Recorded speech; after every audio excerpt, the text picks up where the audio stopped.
Transition, the process of change from one condition to another. We are now at a new crossroad where change is evident once again.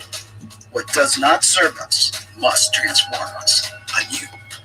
Returning to our original state of oneness and true nature of that which created who we truly are. Confusion was the way of the past. Enlightenment is the way of the now and future. Shedding away the layers of deceit. We now bring you the transformation of the two who started as one. Our fearless planet never stands still. Earth has been in a process of transition, and we are not exempt from this remarkable ongoing reality.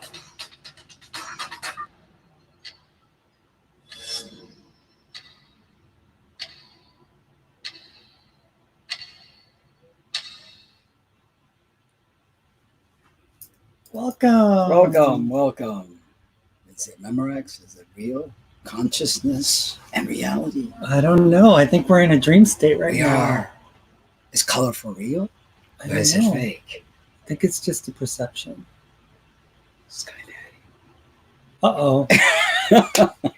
I love that word. Everybody gets a Daddy, kick out of that word. Maybe we're going to call ourselves the Sky Daddy Show. Yeah, Sky Daddy Show. Definitely.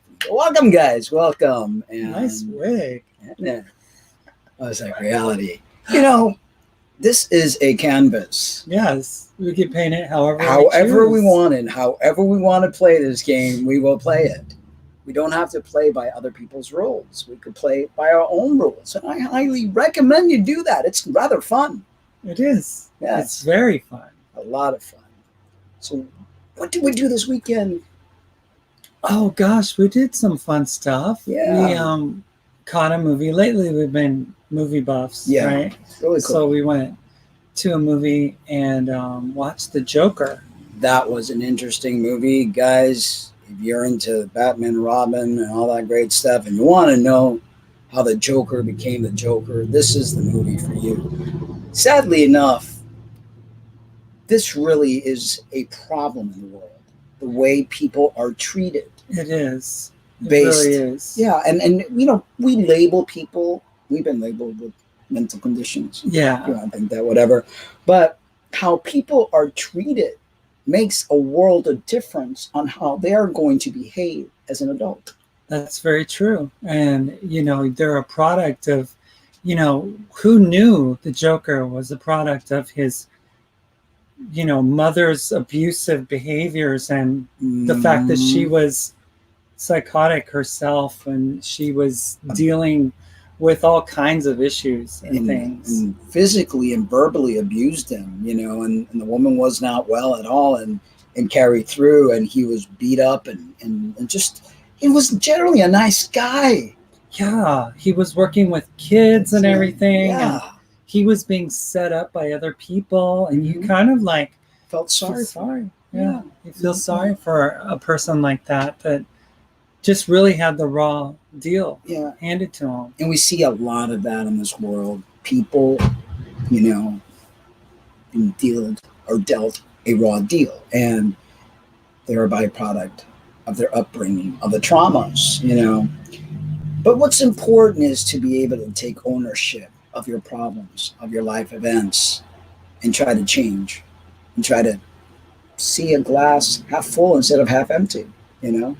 Yeah, it's really important to be able to grow and have perspective. And one of the things that really bothers me is that people think that when you change your mind about something, that you're being double-minded.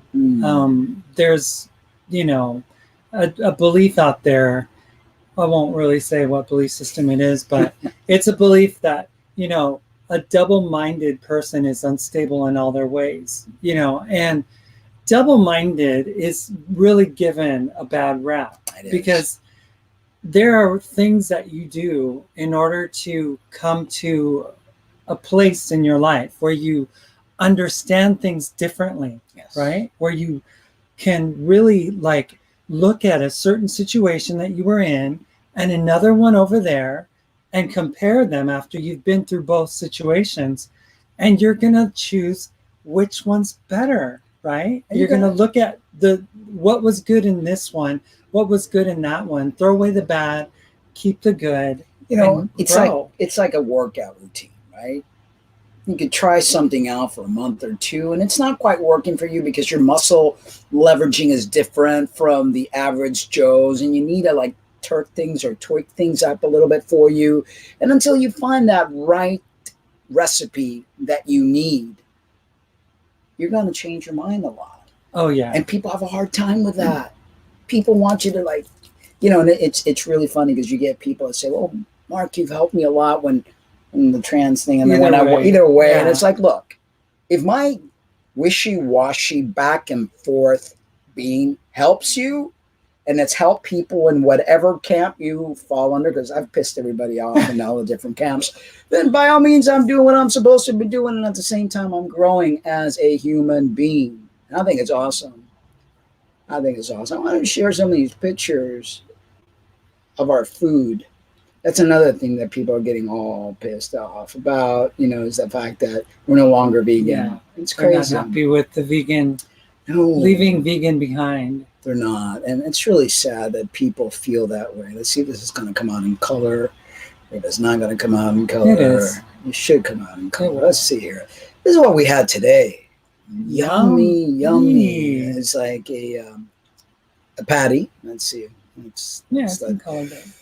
We got avocados, and we got a baked potato, and then of course our I give us a corn tortilla, air fried, no oils.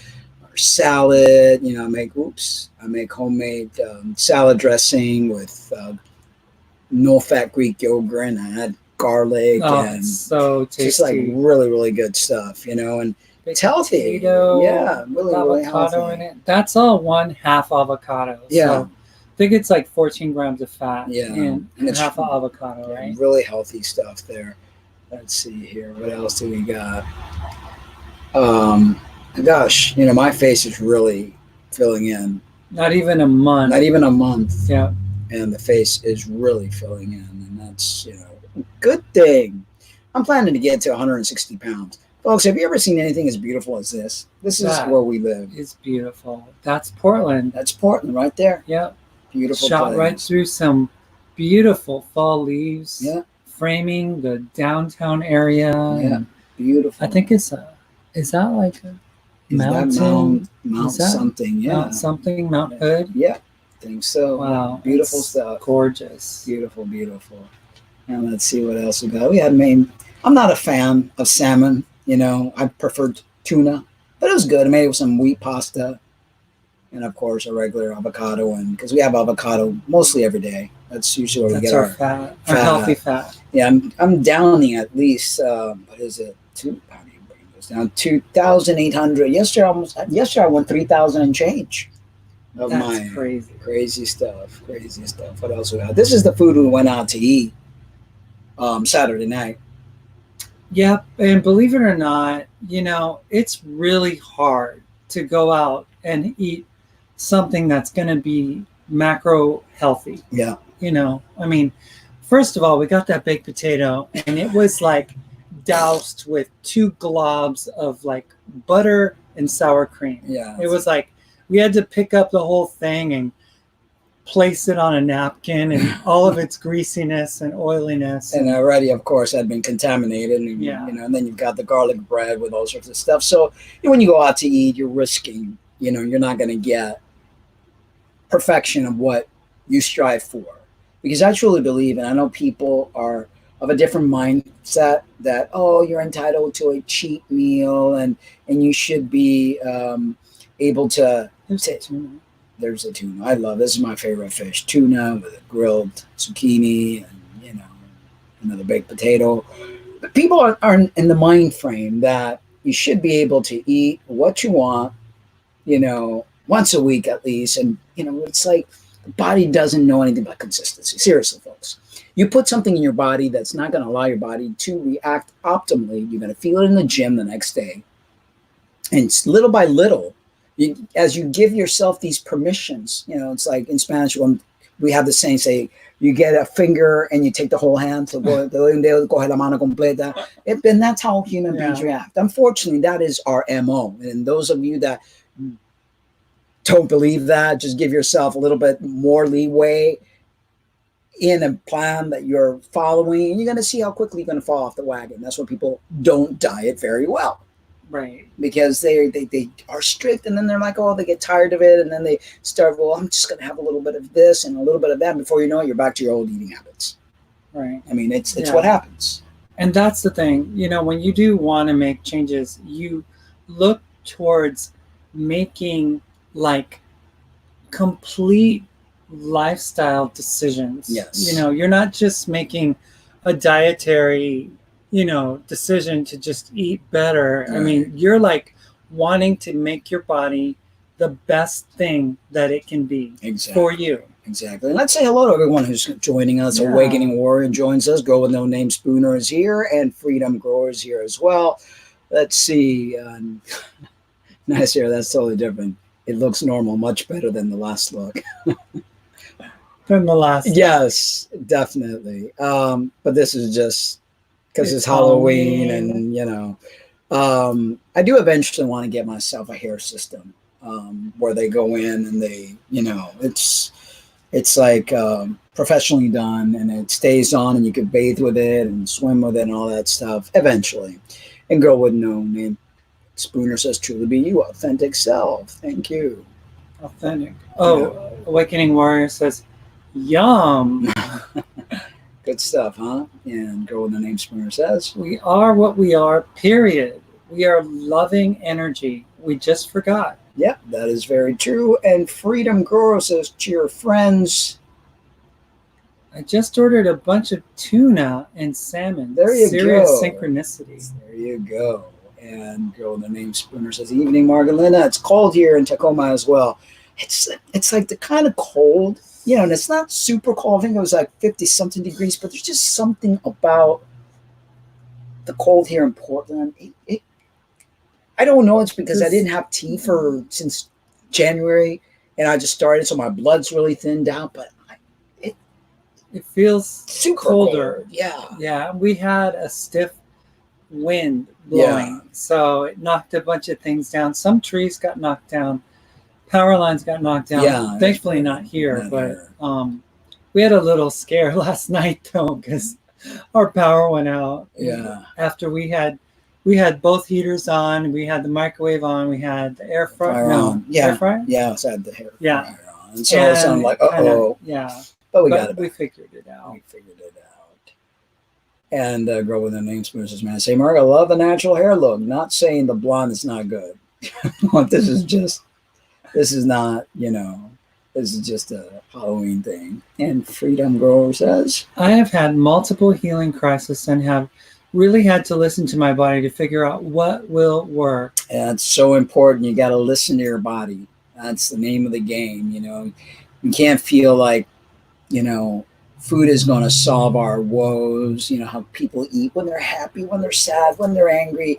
Food is for nurturing your body. And we have to be big adults. We have to no longer be in our terrible twos and think that everything is a cookie and everything is, you know, a treat, and, oh, I've been good all week, so I'm going to have, because that's how you fall, you know, seriously.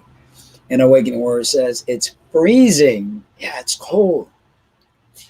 And I guess there are people that are living in Washington. You know, Awakening Warrior is in Washington, and so is Becky. Yes. Yep. Yeah. So if it's cold here, it's definitely cold there. It's colder. Colder. Where I was living up in Manson, Washington, it's got to be like in the 30s now. Oh, that's crazy. We visited that one time, right? Yeah, and it was nice, but you know it's going to get cold there in between those mountains and stuff. Hey, I don't like cold weather. I mean, it's just so long term. frigid. We're not going to live here. Yeah. Long term. I mean, I can't see ourselves, especially now when we're wanting to get our bodies the way that we want. I'm the type of person I like to wear flip-flop shorts and a tank top, if anything at all. And you're from Cuba. And I'm from Cuba, so I warm, tropical. And You my know? ancestors are from Puerto Rico. So, Yeah. I mean, we're suited for warmer climates. And Exactly. like when we don't see the sun, it feels really weird, Yeah. doesn't it? It does. It's like, I want to feel that sun hit my back, you know, Yeah. and just feel that warmth of the, you know, that I just heat. love it. Yeah, wearing flip flops and shorts. I mean, I don't like to use the word here. I dislike wearing long pants. I'm a short type of guy, you know, a shorts, flip flop, and a shirt, you know, if that, you know. Although, you know, for a season, it's beautiful to see the fall. It's gorgeous. It's a pretty treat, Mhm. but I don't want to make it the place where I end up living for the rest of my life. Exactly. That's not something that we want to do. And let's see. Food is a lifestyle, says Awakening Warrior. Yes, it is not for fun Exactly. or entertainment. Exactly. And it says people are always Give me shit for my food choices, but I know what made me fat, and I'm not willing to do that anymore. Exactly. You know, and we both, I mean, when you and I split up, you gained weight, you lost your way. I didn't care anymore because I didn't even think love existed anymore when you and I broke up. So I didn't care anymore. You know, and my body went south after I stopped taking tea. So now I'm really, really focusing on eating. I mean, I'm eating a ton of food because I'm trying to really, you know, put on lean muscle and training really hard and really caring about myself again. And that's very important. And it seems like, you know, you really appreciate this last month of like getting back on tea and everything. You really seem to appreciate what you had. Yeah. You know, I took it for granted. I really did. You know, that I had all this muscle mass and I just took it all for granted. And I lost it. It was like, whoa, yeah, not good. And that's the thing, that we're so like appreciative of what we do have. Yeah. You know, exactly. That we don't want to go back. No. So where we just were like Awakening summer. Warrior said, you know, don't want to go back. Don't want to go back. No matter what, we all make choices, responsible and accountable for all of them, says girl with the name Spooner. Okay. Remember to share that? All right. No worries. So let's talk a little bit about health on a little health tip corner here. And it's most people don't understand macros. They just think, well, count calories and, you know, if I eat less, I'm going to lose weight. Well, the thing is, when you lose the wrong kind of weight, you're shooting yourself in the foot. Your metabolism slows down. As we age, the tendency is already to lose a lot of muscle. That's the worst thing ever. Muscle is so important. And so you want to eat things that are going to feed that muscle. And I know a lot of plant-based eaters out there say, well, you can get protein by eating beans and rice. And I used to say all that. We did too. We ate a lot of beans and rice. Yeah, tons. Lots of pasta. I mean, lots of grains. Yeah. Lots of carbs. Mm-hmm. You know, lots of really like vegan foods. Yeah.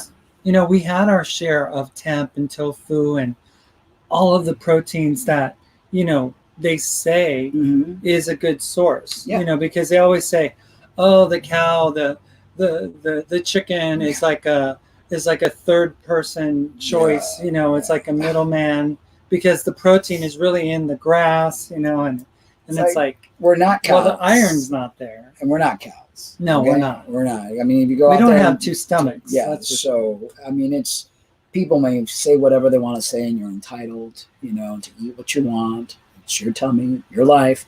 But I feel so great now since I've been adding, first of all, calories that count. I've been eating eggs. I've been drinking milk. Yes. Bought myself some milk. Gallon. You just bought a gallon. And of I milk. make myself a milkshake at night, you know, and I make myself turkey. Right now, I don't like the turkey because this guy. Well, the one we buy has no nitrate, but I want to get chicken and make myself chicken sandwiches at night. Or even like, you know, because I make myself a sandwich and then I'll have some egg whites and I'll have some Swiss cheese. I mean, I like last night's last meal was like 1,000 something, just that meal alone. Oh yeah. And I'm feeling it. I mean, I'm like, my body's really, needing taking to it. My strength and the gym is out the roof. I wasn't able to even do shoulder presses before, and now I'm beating my personal best. Yeah, I mean, I remember that for so long. You were always hung up, literally hung up when you were doing those shoulder press exercises in Fort Lauderdale, in Silver City. Yeah. You know, so yeah. So let's see. I was vegan, says Freedom Grower, for almost 7 years and had to reintroduce meat products for a host of reasons. I respect people that do it, but I tried, and I feel so much better with fish, eggs, and grass-fed meats. There you go. That's the way to go. I feel the same way too. And Awakening Warrior says, "LOL, remedy." I remember when I told you about a salad and you were reading the ingredients and said you lost me at eggs. LOL, glad to hear you like eggs now. They are so delicious. Oh, I have. Usually I've been having 1 egg a day and a lot of egg whites, and I'm thinking about adding 2 a day, and still a ton of egg whites. I think eggs really do get a bad rap. They do get a bad rap. Because the cholesterol, they say, remember we were watching something talking about the type of cholesterol that's in eggs and stuff, and it's like good cholesterol. Yeah, and it raises your HDL, and it's got omega-3, and it's just all around good. It's got biotin, it's got healthy fat, the omega-3 in it, and I don't know. I feel way stronger since I've been eating this way. So 7 years for Awakening Warrior. That's a long time. I mean, for Freedom Grower, that's a long time, Freedom Grower. Yeah, it is. A very long time. Freedom Grower says. Yeah. And I actually really wish veganism would have worked for me. Tried so many different ways. And I did it for over, since 2008. Okay. That's a long time. But I never grew. I was never in my optimal. And I would try to make excuses. And I just think that there's something to this push for being vegan. I think there's something more to it because the big companies are not getting involved. The big fast food joints are getting involved. So is it really in an effort to make us as a species sicker? Because they're introducing all this GMO stuff, all this soy, concocted meats and stuff like that. And it's almost like they want to get away from us being able to access real food. It's like if they can make it in a factory, they don't need, you don't need to grow it. And so they can put whatever they want in it. I don't know. I used to think the same way, Awakening Warrior, that my body couldn't handle meat. And I'm telling you, I've been eating steaks and burgers, and it feels really good. It's really like my body, I guess, is so deprived that it's really, really responding beautifully to it. Shoulder press, haha, the weakest part of my workout, but getting better. It used to be, for me, I have a shoulder rotator cuff repair here, and I got hurt at Walmart, and I couldn't do much of anything. And I think the resting time, and then now eating the way that I'm eating, I'm just shooting that stuff up. I mean, it's like, look at this. I mean, I know. It's like, it's really fantastic. Because I don't remember you ever having that type of experience at the gym. You were always frustrated. You're like, this is what always keeps me from getting to the next level. I mean, this is always, and we're talking about a situation for you that's been around for like over 10, 15 years probably from your surgery. From the surgery and everything on your right side. And then I put a lot of strain on this one, and then working for Walmart the way that I was working in overhead and stuff like that, it really did a number on my shoulder. But thankfully I'm healing, and that's a good thing. So let's get going here, because we could read this all day. Okay, go ahead. So Awakening Warrior says, but I go to great lengths to source my amino acids. Good. And Freedom Grower says, I agree, Lynna, really something to pay attention to. If mass food is pushing it, it probably does not have to do with optimum human health. Exactly. And that's what got me recently going, wait a minute, a lot of burgers, whatever they're called, the Impossible Burgers, they're being pushed everywhere. There's something to this that we're not being told. And it's not probably as healthy as they're telling us it is. And it's a movement. first they find the problem to then give you the solution. That's the way it goes. I violently vomit when I eat meat, Oh, wow. says Awakening Warrior, of any kind Wow. except eggs. Wish I could eat it. I love beef, but it's a no-go for me. Wow. Sorry to hear that. Wow. So anyway, let's talk a little bit about proteins. Foods rich in protein include both animal, meat, poultry, seafood, and eggs, and plant, beans, peas, soy products, nuts, and seed sources. We all need protein. Vary your protein choices. Eat plant proteins more often. Try beans and peas, kidney, pinto, black or white beans, split peas, chickpeas, hummus, soy products, tofu, temp, veggie burgers, nuts, and seeds.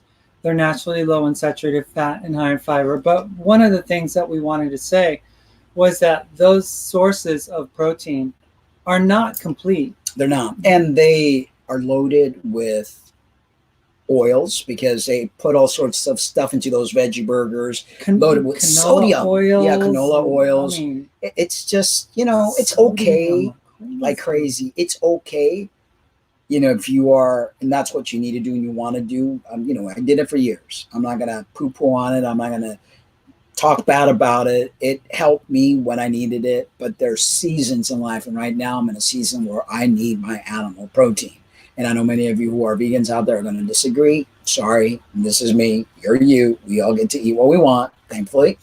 For sandwiches, did I just finish reading? Okay. For sandwiches, consider turkey, roast beef, canned tuna, or salmon, or peanut butter over meats like bologna. No bologna and salami. I don't. Over meats. Over, which are high in fat and sodium. Choose cuts of meat and poultry that are lean or low fat, which is what we're trying to do, such as round sirloin and ground beef that is at least 90% lean.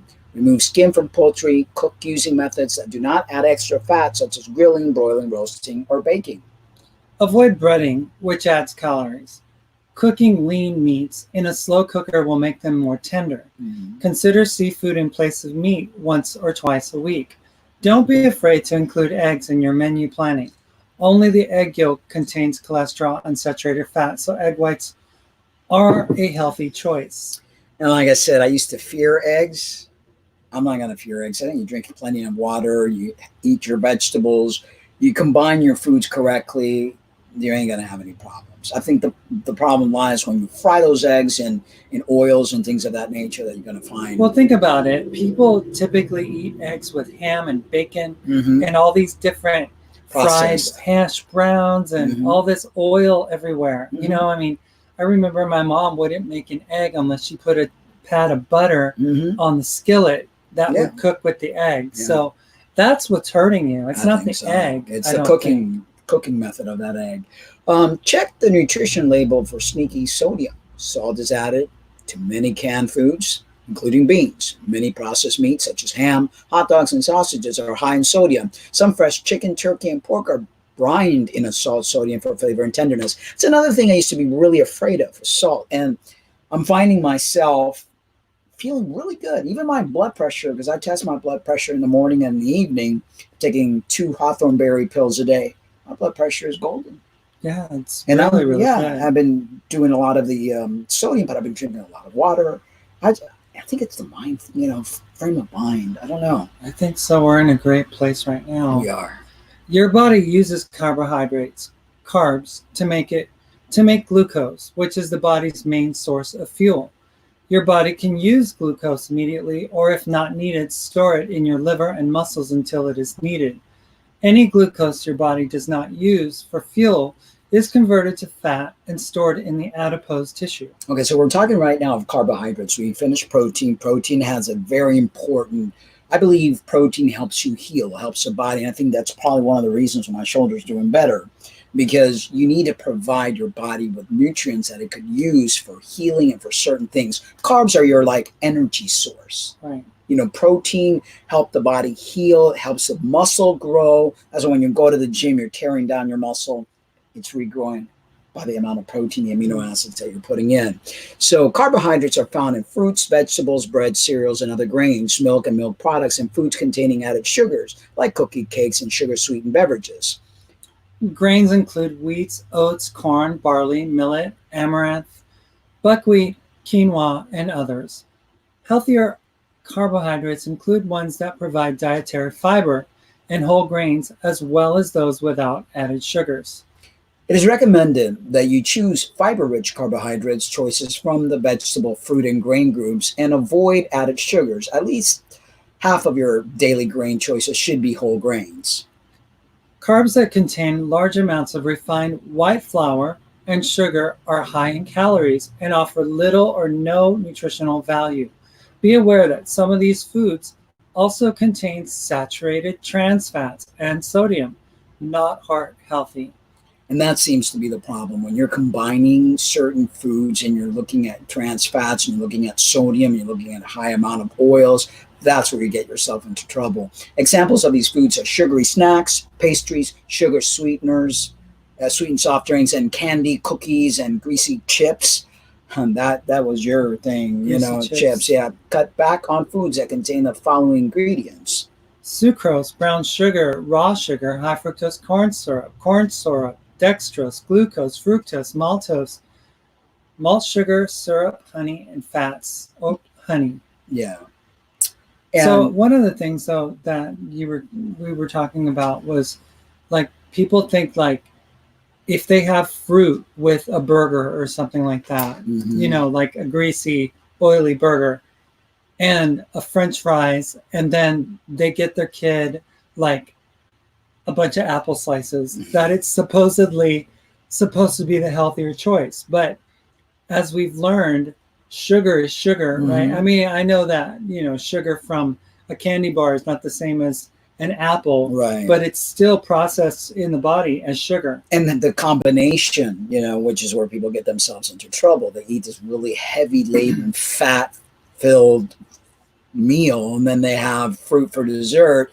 Well, the fruit digests in 20 minutes. All that byproduct of the fruit is going to create a gas type concoction in your system, which is going to release a lot of toxins, and that's going to create a lot of problems for you. So right now the only time we ever do fruit is in the morning. It's with our oatmeal first thing in the morning, where your insulin sensitivity is up. We go work out immediately afterwards. We know we're going to use it. It's not just going to sit there.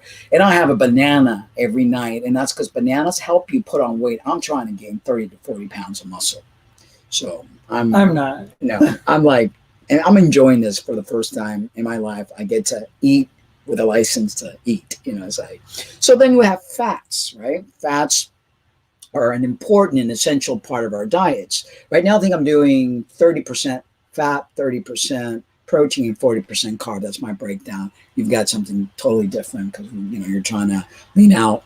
Fat are important and essential part of our diets. They're needed for essential body functions, healthy cells and skin, vitamin absorption, and feeling full. Actually, that said, some fats are healthier than others. Monounsaturated olive oil, nuts and seeds, avocado, and polyunsaturated vegetable oils are healthy and can provide some heart healthy benefits. I don't like doing oils. I really don't. I find oils to be like junk food because they're molecularly changed.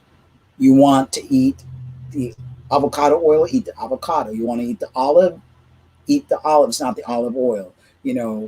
Things of that nature. I know in the past you would mention, the whole concept of juicing and everything, and having, a juice drink and stuff for lunch or whatever as a meal.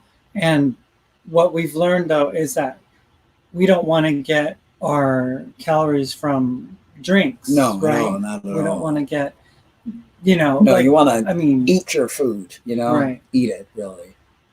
So like if you have an orange juice and it's like 24 ounces of orange juice, you just, I don't know how many grams of sugar you just ingested. Without the fiber. Without fiber. That fiber slows down that spike. I always like the pulp in my orange juice, because I like the fibery taste. Okay, so choose unsalted nuts or seeds as a snack on salads or in main dishes to replace meat or poultry. Nuts and seeds are a concentrated source of calories, so eat small portions to keep calories in check. So that's one of the important things though, because people think that nuts and seeds are supposed to be eaten in large quantities. And most people do. You know, Yeah. when you have peanuts or you have nuts and you're like sitting there mindlessly. And that was another hang up of Oh, mine. yeah. Number one was tortilla chips. Yeah. Number two We're nuts. was peanuts. Yeah. Peanuts was like, peanuts and chips were my Yeah. vice. Yeah, peanuts. I remember peanuts. We got ourselves in a really nice little disagreement over peanuts. Anyway, when you see, smell, or think about highly palatable foods, those with more sugar, fat, and salt, your brain triggers a dopamine release, which is a reward-seeking neurotransmitter. So you're basically addicted to food. You know, those greasy chips, those nuts, crunchy, you know, it's like releasing stuff, but at the same time, it's also doing something really awful to your body. And that's not really controlled by you. That's Mm. controlled by that microbacterias that are inside that are craving that are making you Mhm. crave it. Exactly. Right? It's like it's more of an issue of having the wrong bacteria, those organisms inside your body Mhm. that want those fat, sugars, and salts. Right. Right? So let's see. Girl with no name spoon says moderation of anything you put in your body? Question mark. You know, I don't believe That's a big cop out, yeah, isn't it? yeah, it Sort is. And you can get into a lot of trouble with this whole moderation thing because remember, your body's one big chemistry set. You want to put the right things in all of the time, not just some of the time, because your body only knows consistency. And when you start with, it's like, for instance, let's take an example, alcoholism. You know, alcoholics are not ever supposed to drink again because they don't know when to stop. Well, there's some people that are like instead of being alcoholic, they're food addicts or foodaholics, right? And so they start with a little moderation. And what's that say? You can't just have one chip. You can't just have a handful of peanuts because you want more. And before you know it, you're like, You just ate the whole bag of Doritos. Yeah, and you gotten yourself into a slew of trouble. So I believe that you got to think of your body. You know, it's like show up for yourself. Know that you are important, that everything that goes inside your body should be optimal. What is it doing for your health? What is it doing for your well-being? Does it really belong there? Is it going to make you sluggish? Is it going to make you depressed? Most people don't realize that what you eat creates chemical reactions in your body, in your brain. So I'm not much for the moderation stuff. I'm thinking I want to put the most optimal thing in my body. Right. You want to be able to make decisions that will benefit you in the long run. Because if you decide that your life is lived with this thought, this ethic of moderation is best, Mm-hmm. that just programs you to give yourself freedom to moderate eating chocolate, Yeah. moderate eating, drinking too many beers, moderate smoking too much. Yeah. I mean, it's like everything is like, well, if we don't do too much of it, I mean, a little bit. And it's like, no, if your body is being like damaged by even one chip, you know, why not find something that's an alternative and crunchy that can give you that satisfaction, but it won't damage you? Exactly. And how do you know that chip that you ate is not the one that gave you the heart attack? Because, you know, where's that line being drawn? Was the last drink that you had the one that caused the car accident? Was that last French fry that you had the one that clogged your artery? Yeah. You know, you really don't know. So Awakening Warrior says, okay, I can eat fish, but that's whitefish, but that's about all. The only fish I like is tuna. Awakening Warrior says, and people think I'm crazy for eating a limited number of foods, LOL. Yeah. Once you fine-tune your system, you have no need to eat crazy processed junk. Exactly. I'm like that way. It's like, well, I know something works. That's working. We're going to stay with that because if you go and experiment, you go on, you have, you know, it's like, then you throw everything off, you know, totally throw everything off. Your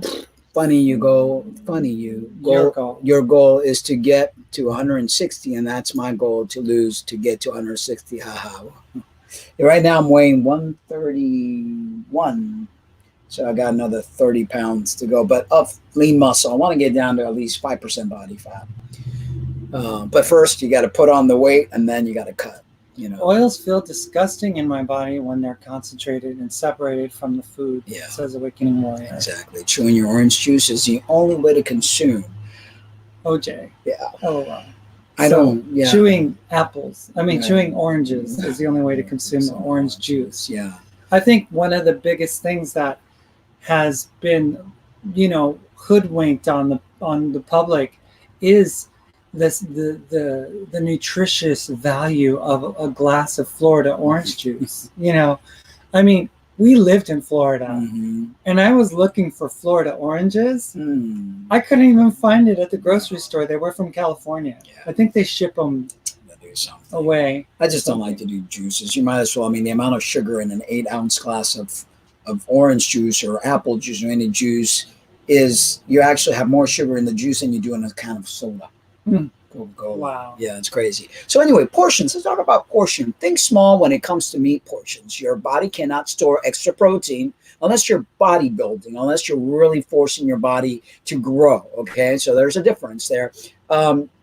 Consuming more protein than your body needs will result in increased fat. Most Americans eat more protein than their body needs. So, if you're going to be sitting down at Outback with a 16-ounce ribeye, and you don't have a 4,000 calorie limit because you're a bodybuilder, I would think twice before having a piece of meat that big. Yeah, because it's just it's going to become fat. Bottom line. Get the flavor you crave, but in a smaller portion. Make or order a smaller burger or a petite-sized steak. Saturated fats found in meats and dairy products can contribute to higher cholesterol levels. Make meat and poultry lean or low fat. Choose cuts of meats like round or sirloin and ground beef that is at least 90% lean. Trim or drain that fat from meat and remove poultry skin.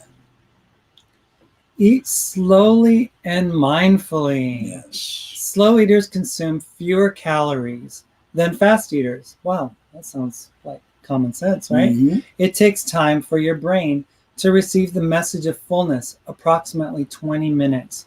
Mindless eating leads to increased calories.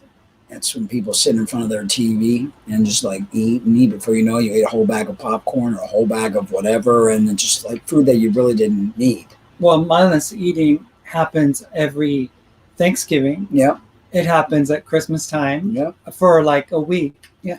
And it also happens on Super Bowl Sunday. Yes. Yes, definitely. So practice mindful eating. Mindfulness is being present and paying attention in the moment to the one thing which you are doing now. It is the opposite of multitasking because you use all of your senses and pay full attention to one process. When you eat mindfully, you sit down and really see the colors and textures of your food. You're present, you're enjoying it. And that's not just for eating. I believe that that's the kind of thing that we should do about everything that we do in life. Yeah, I mean, it would avoid a lot of mistakes that we make. Errors, tripping on a sidewalk, accidents, hitting anybody in a car or a bicycle. At the gym, focusing on that muscle so that you are engaged in what you're doing and not just mailing it in at the gym. Yeah. You notice the aroma. When you put a bite into your mouth, you notice the feel and the flavors. You chew 28 times and enjoy each bite. You think about where the food came from and appreciate what it took to bring it to your table. How many people don't even know where their food comes from? They just mindlessly eat. They have no awareness at all. Eating mindfully means that you are not reading, watching TV, or driving while you eat. When you eat slowly and mindfully, you appreciate and fully taste your food. You are aware of when you are full and do not overeat. See, right now, I need to overeat. Right now, I need to put on weight. So I'm really enjoying But you're not hopping over to McDonald's. No, I'm putting all the good stuff in. Nuggets. No, I'm putting all the right things and the good things in my body, which is important, in my humble opinion. Let's see what we got here. What is that? I used to juice my fruits with the pulp, says Awakening Warrior.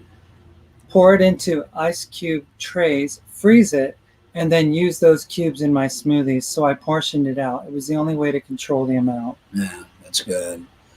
Good stuff. So let's get into the actual nitty gritty here regarding reality and consciousness. And this was what was the name of a request by Godman. Godman, who has been watching our channel, and hopefully he'll see this show. Hopefully this is for you, Godman. Yeah, this is for you. So There's 8 studies that show how consciousness affects reality. Okay. Max Planck quotes, I regard consciousness as fundamental. I regard matter as derivative from consciousness. We cannot get behind consciousness. Everything that we talk about, everything that we regard as existing postulates consciousness. There was a time, not so long ago, when scientists thought that the material universe was indeed the only reality. It was constructed of random pieces of matter with no order. In other words, what you see is what you get. This common knowledge was upended when physicists discovered that everything in the universe exists because of energy. And that's what we are, energy. You know, people want to place labels, Sky Daddy. It's all energy, energy. We're energy. Atoms are the smallest unit of matter. Every kind of matter, gas, liquid, and solid, is made up of atoms. These atoms are building block of the universe. When in balance, the atom's nucleus is made from an equal number of particles, protons and neutrons. The atom's nucleus is circled by electrons, which orbits the nucleus in an oval-like pattern. These tiny particles are able to maintain their balance because of energy. Albert Einstein and Max Planck devoted much of their work towards this discovery. We are made up of a countless number of atoms. As a result, we are energy creating beings by default. It is our belief, along with many others, that energy stems from consciousness and that this consciousness is connected with the material world. You know, when we try to worship and create a deity, we're missing out on the real depth truth of who we are and what we are capable of. Here are 8 scientific studies demonstrating the interconnectedness with consciousness and the material universe. We have the placebo effect. In a study at the Baylor School of Medicine, surgical options were sought for patients with debilitating knee pain. Patients were divided into 3 groups. One group had the damaged cartilage shaved from their knee. The second group had the damaged tissue flushed from the knee joint. And the last group was sedated, had salt water splashed in their knee, and told they had an invasive surgery and that had been performed when in fact they had not. Amazingly, the group that received no surgery improved as much as those that had. Wow. Yes. This is just one example of many on how we can consciously affect the biology of our bodies. The placebo effect is having a significant impact on the medical community while disrupting the industries that rely on product revenue, specifically the multi-billion-dollar pharmaceutical industry. The heart and the electromagnetic experiments. The most prolific electromagnetic forces in the human body occur in and around the heart. We're talking about that today when we're watching Travelers. Using spectral analysis, researchers discovered encoded emotional information embedded in the electromagnetic field surrounding the heart. You know how when you're connected, when you're in ICU or when you just got into a car accident or in the hospital and they connect you to their EEG or EKG and you see the doo-doo-doo-doo-doo, but when you die, flatline, there's a lot that goes on in that part of your body. It's not just a little pumping device that I think flows. it's amazing that it confirms that we are energy. Yes. We are beings that are powered by energy. Yes. And once that energy runs out or is no longer being manufactured, the body no longer continues to exist. Right. Because to me, the soul is that energy. When the soul leaves the body, flatline. You know, when emotions shift, this encoded information changes. As a result, scientists continue to study the ramifications of such a profound discovery, including how this powerful force is felt and interpreted by those around us. Specifically, how emotions such as compassion, empathy, love, and understanding can be used to make positive changes in us and others. So that's very interesting. You know, that these emotions that we feel are really like electrical components of us. It can be quantified as just as a heart can be monitored, emotions, like when you put those EEG in your brain, or when they do one of those lie detector tests, and how it changes if you're lying or you're not. So we are energy, no doubt about it. This whole concept of you're going to burn in hell as an energy source, energy can't burn, Energy can't be created. It can be destroyed. Exactly. Princeton's intention and desire experiment. In a series of experiments done at Princeton University, researchers assembled about 300 people. The 300 participants then observed a computer screen which alternately showed one of two images, an astronaut or a leopard. The beginning of the experiment involved the transition of the images on the screen at random and at various time intervals. Then the researchers inquired to the audience what image was preferable, to which most responded the astronaut, after which they were instructed to concentrate only on seeing the astronaut. The images continued to be random for a short time after these instructions were given. Then the image of the astronaut was the only one that appeared until the experiment was concluded. To many, this leads to the belief that random events can be altered with conscious influence. Very interesting stuff there. And what happens when they're able to harness the energies of not just one person, but a group of people? And that's what they're trying to do. And that's what they've been trying to do for the longest time. And it's what they've been doing. Yeah, exactly. The quantum double slit experiment. It's impossible to explain this experiment without writing a book. Let's just keep it simple and say this. When two slits were created and small bits of matter were quickly injected from a machine through the slits, the pattern that resulted was expected. Two outlines of matter roughly in the shape of the slits. However, when photons or other particles of matter were injected through the slits, there were multiple outlines created. Scientists call this an interference pattern. In the popular peer-reviewed journal Physics Essays, the experiment has been demonstrated multiple times to explore the role of how consciousness shapes physical reality. NSA, CIA, remote viewing experiments. In conjunction with Stanford University, scientists at both the NSA and the CIA have demonstrated the ability of individuals to describe the appearance of remote geographical locations several 100,000 miles away. Welcome, Delaney. We love you too. Yes, thank you. One participant was able to visualize the specific rings around Jupiter before pictures of it were taken by NASA and made public.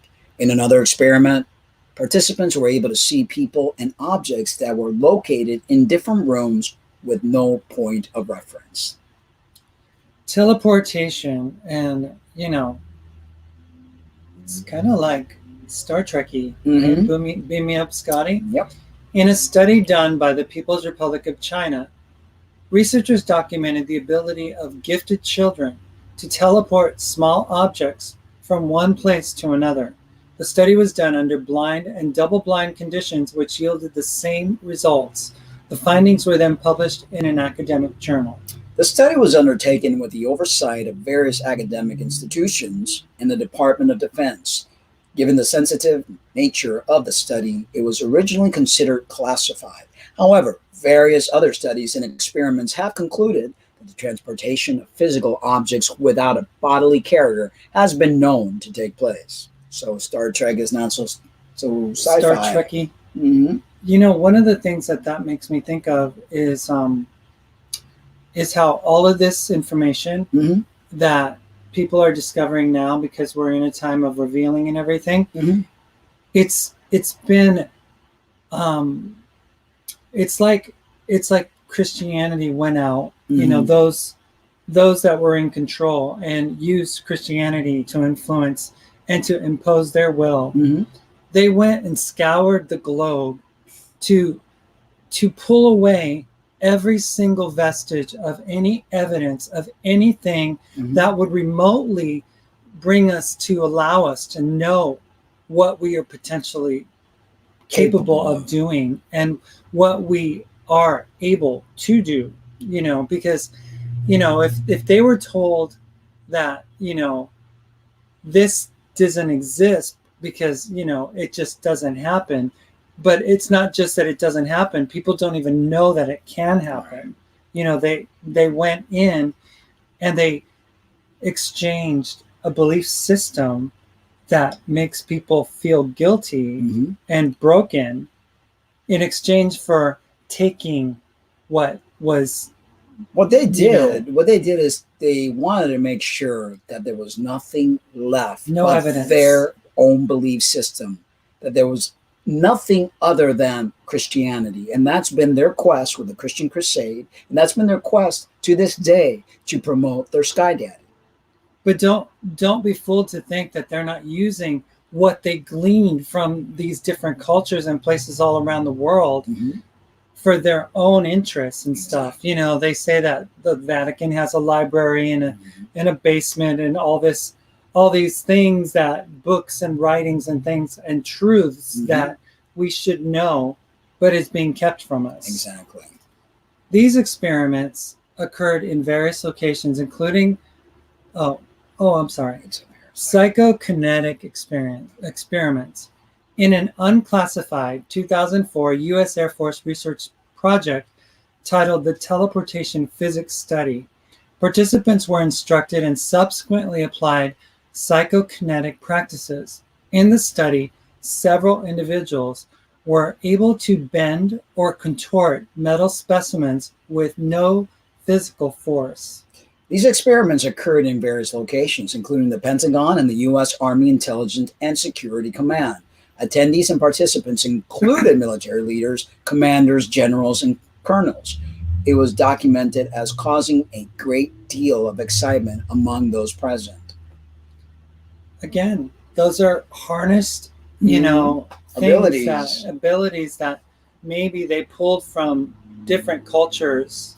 Abilities that we've had, but have been deemed demonic, evil, bad, because that's what they do. That's what these religious zealots have done throughout history. They take their belief, they remove what people already have, and they call the stuff that they're removing, this is evil. This is what you need to do, because they want to control you.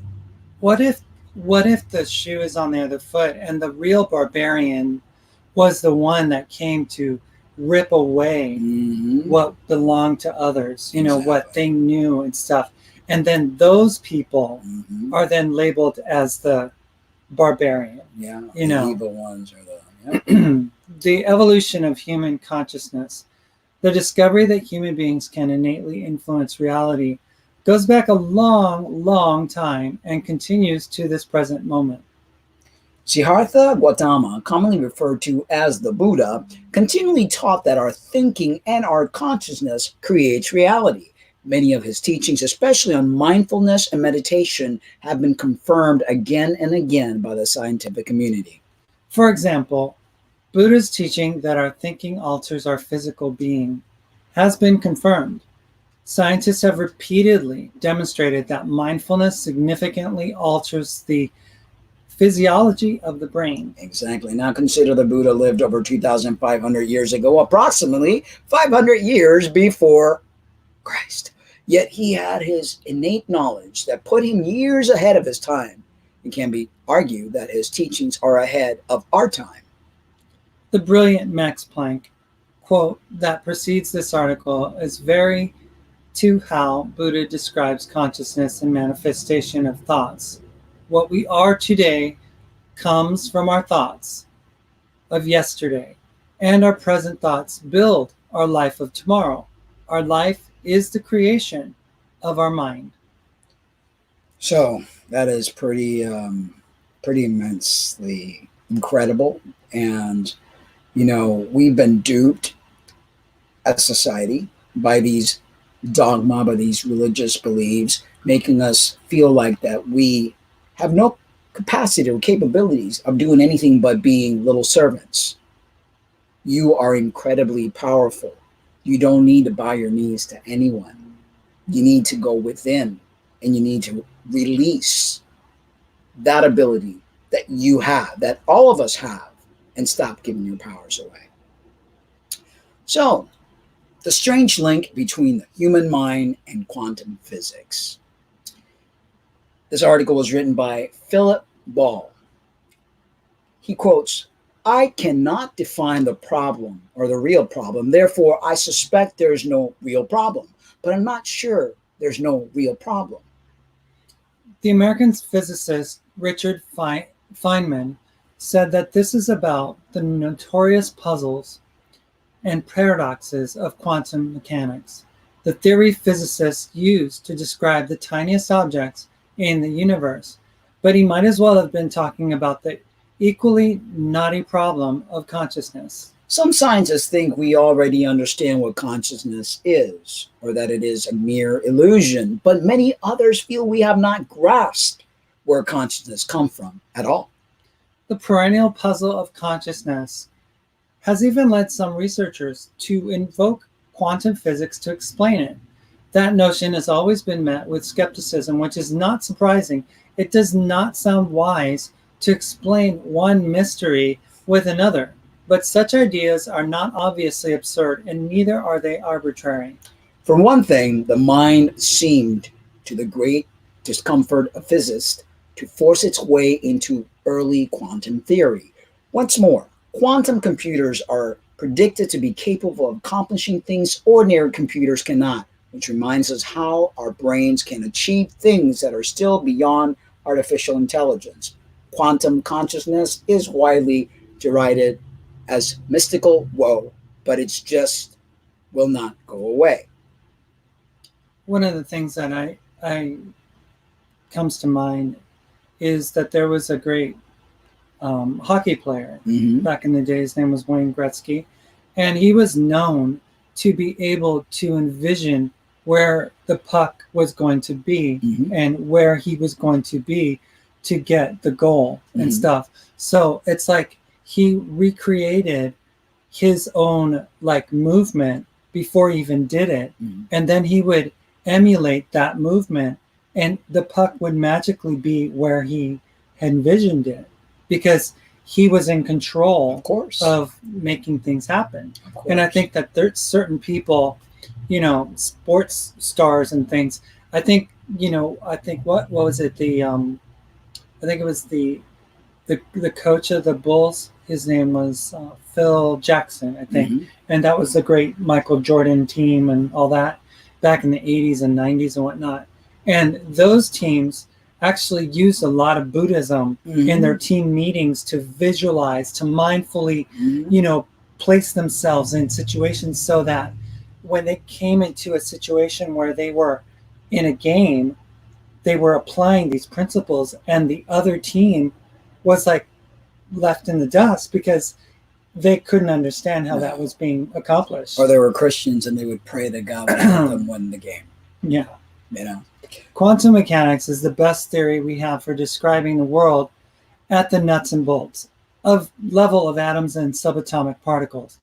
Perhaps the most renowned of its mysteries is the fact that the outcome of a quantum experiment can change depending on whether or not we choose to measure some property of the particles involved. When this observer effect was first noticed by the early pioneers of quantum theory, they were deeply troubled. It seemed to undermine the basic assumption behind all science, that there is an objective world out there irrespective of us. If the way the world behaves depends on how, or if we look at it, what can reality really mean? And Susan Sperling joins us. Hey, Susan. She said, welcome. I'm late. Hi, everyone. Hello, Hi, hello. Susan. Thank you for joining us. Some of those researchers felt forced to conclude that objectivity was an illusion and that consciousness has to be allowed an active role in quantum theory.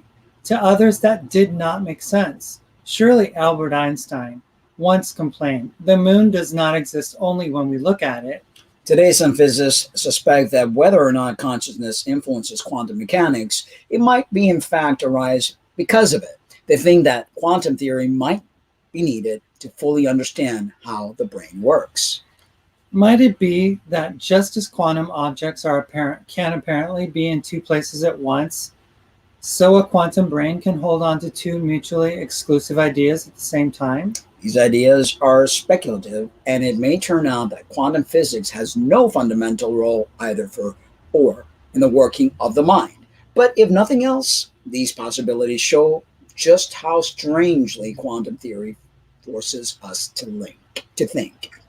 The most famous intrusion of the mind into quantum mechanics comes in the double slit experiment, which we talked about briefly. Right? Imagine shining a beam of light at a screen that contains two closely placed parallel slits. Some of the light passes through the slits, whereupon it strikes another screen. Light can be thought of as a kind of wave, and when waves emerge from two slits like this, they can't interfere with each other. If there's peaks coincide, they reinforce each other, whereas if a peak and a trough coincide, they cancel out. This wave interference is called diffraction, Mhm. and it produces a series of alternating bright and dark stripes on the back screen, where the light waves are either reinforced or canceled out. This experiment was understood to be a characteristic of wave behavior over 200 years ago, well, before quantum theory existed. The double slit experiment can also be performed with quantum particles like electrons, tiny charged particles that are components of atoms. In a counterintuitive twist, these particles can behave like waves. That means they can undergo diffraction when a stream of them passes through the two slits, producing an interference pattern. Now, suppose that quantum particles are sent through the slit one by one, and their arrival at the screen is likewise seen one by one. Now, there are apparently nothing for each particle to interfere with along its route. Yet, nevertheless, the patterns of particles impact that builds up over time reveals interference bands. The implication seems to be that each particle passes simultaneously through both slits and interferes with itself. This combination of both paths at once is known as superposition state. But here is really an odd thing. If we place a detector inside or just behind one slit, we can find out whether any given particle goes through it or not. In that case, however, the interference vanishes simply by observing a particle path. Even if that observation should not disturb the particle's motion, we change the outcome. That's pretty Yeah, bizarre. The physicist Pascual Jordan, who worked with quantum guru Niels Bohr in Copenhagen in the 1920s, put it like this, quote, observations not only disturb what has to be measured, they produce it. We compel a quantum particle to assume a definite position. In other words, Jordan said, we ourselves produce the results of our measurements. If that is so, objectively, reality seems to go out of the window, and it gets even stranger. If nature seems to be changing its behavior depending on whether we look or not, we could not try to trick it into showing its hand. To do so, we could measure which path a particle took through the double slit, but only after it has passed through them. By then, it ought to have decided whether to take one path or both. An experiment for doing this was proposed in the 1970s by the American physicist John Wheeler, and this delayed choice experiment was performed in the following decade.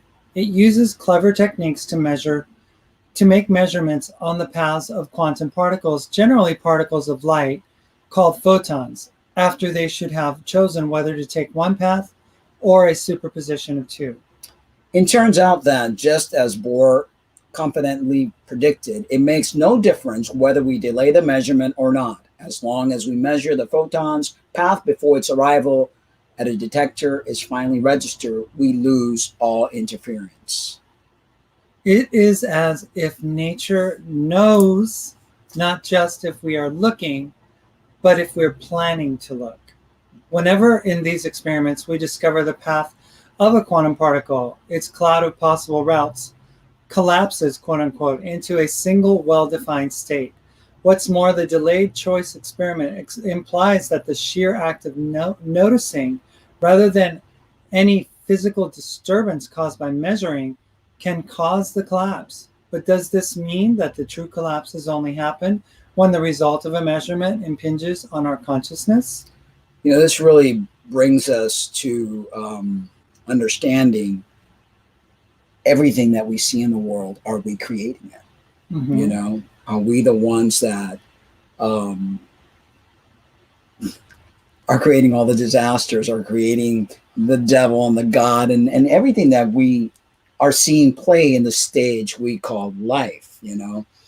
Oh, this is pretty long. Even the tree that we Yeah. look at, even the sky that we see, even the cars going down the street. I mean, you know, these are all interpretations of what we are creating in our own minds. Yeah. So consciousness and reality, you know, what to me is like this big old ball of energy has, it's almost like what we've been watching, The Traveler, this AI computer that has become all knowing, all seeing, all there's just, it's beyond human understanding to Well, think. Yeah, to think that it's possible. One particularly puzzling question is how our conscious minds can experience unique sensations such as the color red or the smell of frying bacon. With the exception of people with visual impairments, we all know that red is what red is like, but we have no way to communicate the sensation, and there is nothing in physics that tells us what it should be like. So sensations like this are called qualia, quote unquote. We perceive them as unified properties of the outside world, but in fact, they are products of our consciousness, and that is hard to explain. Indeed, in 1995, philosopher David Chalmers dubbed it the heart problem of consciousness. Every line of thought on the relationship of consciousness to physics runs into deep trouble, says Kent. This has prompted him to suggest that we could make some progress on understanding the problem of the evolution of consciousness if we supposed that consciousness alters, albeit perhaps very slightly and subtly, quantum probabilities. In other words, the mind could generally affect the outcome of measurements. It does not, in this view, exactly determine what is real, but it might affect the chance that each of the possible actualities permitted by quantum mechanics is the one we do, in fact, observe, in a way that quantum theory itself cannot predict. Kant says that we might look for such effects experimentally. He even bravely estimates the chances of finding them. Quote, I would give credence of perhaps 15% that something specifically to do with consciousness causes deviations from quantum theory, with perhaps 3% credence that this will be experimentally detectable within the next 50 years, he says. If that happens, it would transform our ideas about both physics and the mind. That seems a chance worth exploring. It's, yeah, I mean, all this reading a little book and looking up to the sky and doing all this stuff, you know. Don't let your eyes deceive you. Yeah. Don't let your ears or your nose or, you know, all your five senses, they're built to give you limited sense of what to understand. Yeah. Let's see here. I can't have one open. That's strange. No, cancel. I don't know where that particular. I don't know. Let's see here. Just do No, wait. I'm gonna try to. I think it's because I have an eye in front of it. Oh yeah. Yeah, just get rid of that. Copy, cancel. Let's go here. Oh, it won't work there either, will it? Yeah, it will. There we go. All right, so can dreams merge with reality? And that was another question that our viewer had. His question was basically, what distinguishes reality from a state of a dream, and can we objectively make this distinction at all? I mean, sometimes, I don't know about you, but I've had dreams that seem so real. Right. I mean, you're like in it and you're like literally just navigating this dream. And when you wake up, you're like, wow, that was a dream. So sometimes you kind of wonder, is this the reality or is that the reality? Yeah.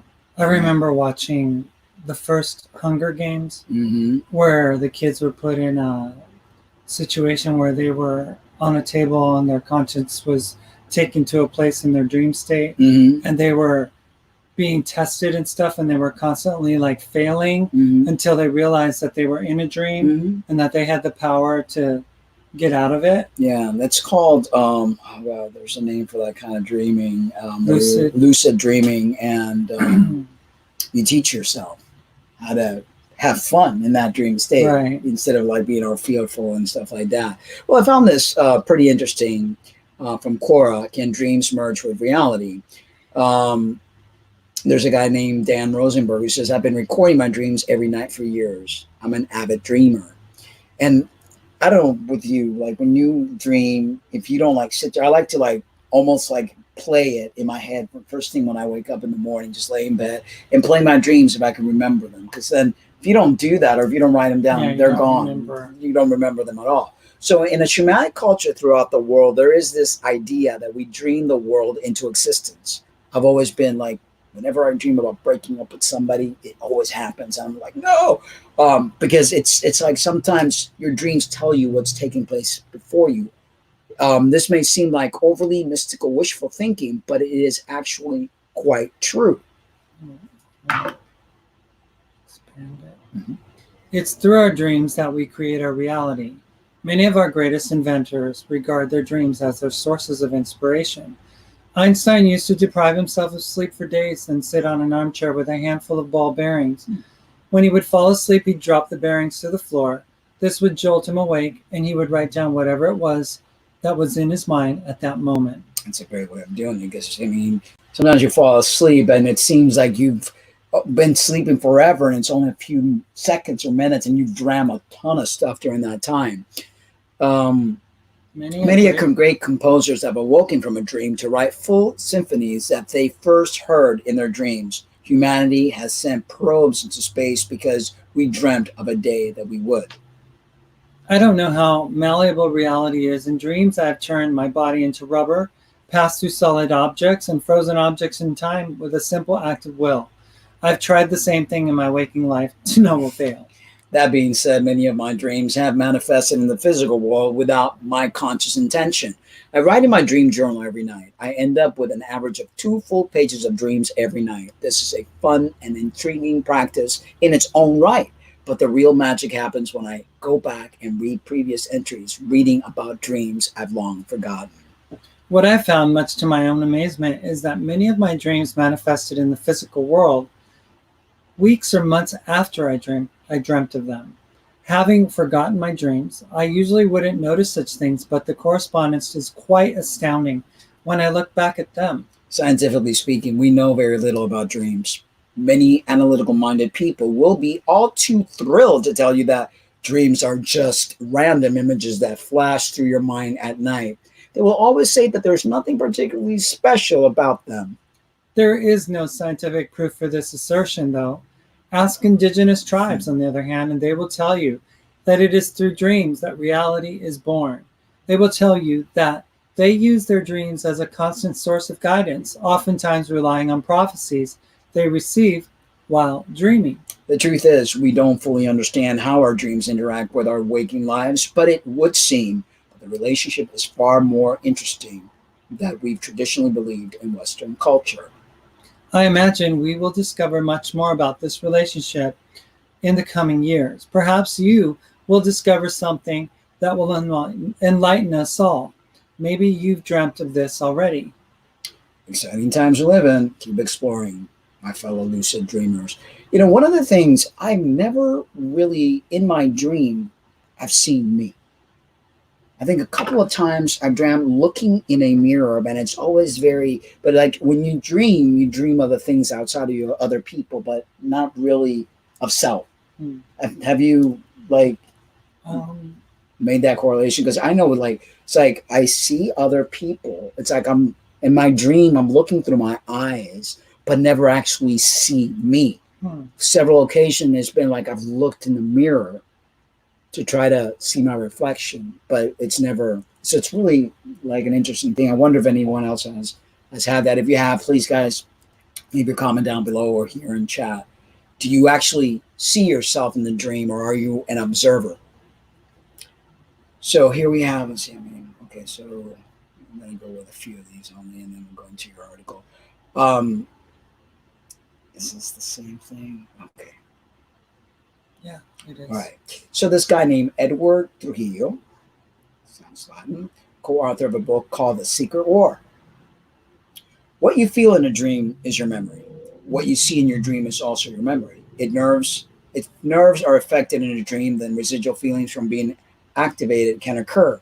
People have felt emotions and cried within a dream to awake crying, feeling those same emotions.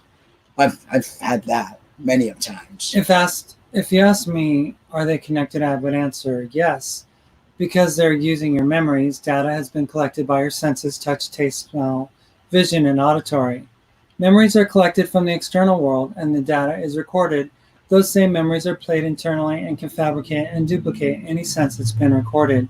In this way, dreams merge with reality, yet stay somewhat unique in how they're used.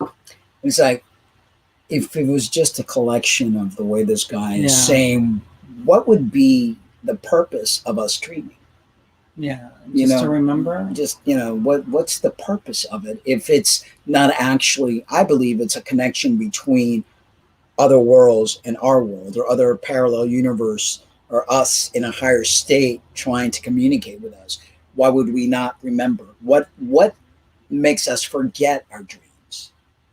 It's like really. So, my turn. Yeah. One is reality, the other virtual reality. The dream is simulation of reality using your experience and memory. They are both aspects of who you are. Your experience reality and the dream is your virtual reality. The merging point is you. Obviously, this guy is like very black and white, concrete thinker. Again, everybody's got an opinion. I believe dreams are a lot more than that. I think they have a purpose. And this guy by the name of Abhishaki Mahan, cognitive science major.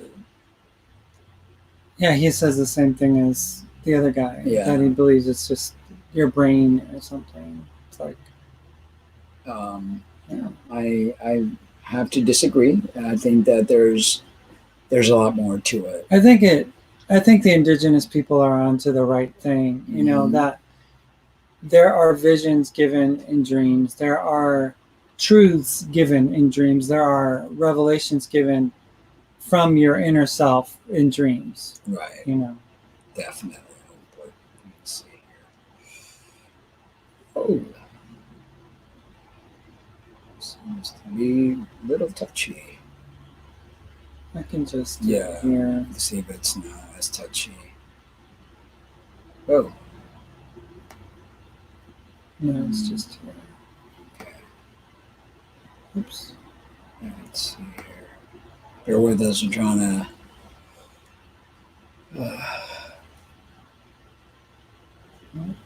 You have to make it bigger, but I think I can read it. I'm trying to see. Okay. I don't know how to make it bigger. Okay. Well, can you read it from here, or do command? Pretty tiny. Okay, go command plus. I don't know if this will do that. Yeah, command plus. No, baby, no. I don't think this is not that program. Okay. Well, let me see here. If I bear with us, folks. Where's the view zoom out? Zoom in. Zoom in. Zoom in. Okay, can you see that there? I can see mine. Okay. Right. So the article is called "The Perfect Dream," and it comes from the ancient Toltec people in Mexico that believe that our reality is being dreamed, even now. So this guy, his name is Alan Hardiman, and the article is found in tolteconline.com. Until all humans understand that they are dreaming reality and that each person's dream is the truth for them, but for no one else, only then will there be peace in the hearts of all humans, and the broken heart of the world can heal. Do you remember a drawing in your school biology textbook of a tree and an eyeball? It illustrates that when you look at a tree, you're not really seeing the tree. It shows how light is reflected of the tree, passes through the lens of your eye, and stimulates the rods and cones in the back of your eye. The rods and cones transform the light waves into neural impulses that travel into your brain and reproduce an image of the tree in your brain. Because of how the lens of your eye works, it actually projects an image of the tree upside down on the back of your eye. Your mind inverts the image. Fascinating, isn't it? Okay. You're not really seeing what is out there in the world. You're looking at an inverted image made from reflected light and neurological impulses projected into your mind. You are looking at a little virtual reality that exists only in your mind. It is fascinating to me that the virtual reality we see in our minds is not an accurate representation of our physical world in at least three major ways. First, we add information that is not really out there. Second, we miss most of the available information about our physical universe because of the limitation of our senses. And third, we distort the information coming from our senses as it travels through our minds. Whoa. We add. We add information to the light. I'm going to use the word light here to represent all of the information that our senses perceive, including visual light, sound, taste, smell, and touch. Much of what we believe we perceive through our senses is actually added by our minds.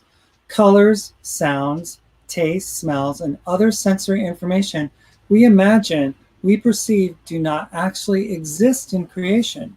We have learned to interpret the nerve impulses created by sense organs and call them green, or loud, or sour, or fragrant.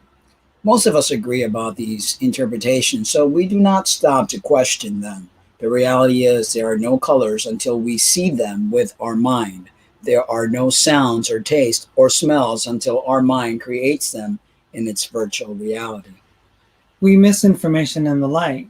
We also miss most of what is happening in our physical universe because of the limitations of our senses. The wavelengths of visible light, for example, are a tiny sliver of the U of the entire electromagnetic spectrum. If you were building a scale model of the entire spectrum and made the width of the band perceptible to humans equal to the width of a hair, then the entire spectrum would stretch 1/4 the distance to the nearest star. That's how much we're not seeing, everyone. We perceive just a tiny sliver and miss all the rest of the information in the full spectrum. What would your world look like if you could see the light given off by vibrations or temperatures in the infrared spectrum? Or if you could perceive the waves carrying television programming or cell phone communication through the air? Imagine what the world looks, smells, and sounds like to a snake in the grass, a bat tracking a mosquito with its sonar, a worm tunneling through the garden soil, or an eagle soaring on an updraft.